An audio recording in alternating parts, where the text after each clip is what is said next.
ഈ പ്രായമായ മനുഷ്യൻ ഈ പയ്യന് ജീവിതത്തിൽ അത്യാവശ്യമായി വേണ്ട ഒരു അവയവത്തിലേക്ക് തോക്ക് ചൂണ്ടുകയാണ്. അടുത്ത സെക്കൻഡിൽ തന്നെ ആ മനുഷ്യൻ ആ അവയവത്തിന് നേരെ വെടിവെക്കുന്നു.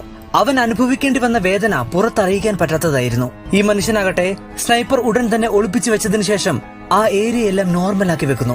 ഇവിടെ ഒരു വെടിവെപ്പ് നടന്നിട്ടില്ല എന്ന രീതിയിൽ സെറ്റ് ചെയ്യുകയാണ്. അതിനുശേഷം ഒരു ജാക്കറ്റ് ഒക്കെ ധരിച്ച് തോക്ക് വെച്ച സ്ഥലത്ത് ഒരു ചെടിച്ചട്ടി കൊണ്ടുവെക്കുന്നു. ഉടൻ തന്നെ ഷൂട്ട് ചെയ്ത ബുള്ളറ്റിന്റെ കേസ് കണ്ടെത്തുകയാണ്. അതിനുശേഷം കൂളായി പോയി ഒരു ചെസ് ഗെയിം കാണുന്നു.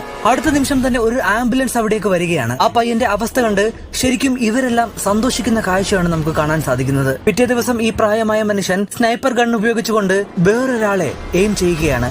ആ പയ്യന്റെ കാറിലേക്കാണ് എയിം ചെയ്യുന്നത്. അവൻ കാറിലേക്ക് കയറിയ സമയത്ത് തന്നെ ആ കാറിന്റെ ഫ്യൂൽ ടാങ്കിന് നേരെ അദ്ദേഹം വെടിയുതിർക്കുകയാണ്.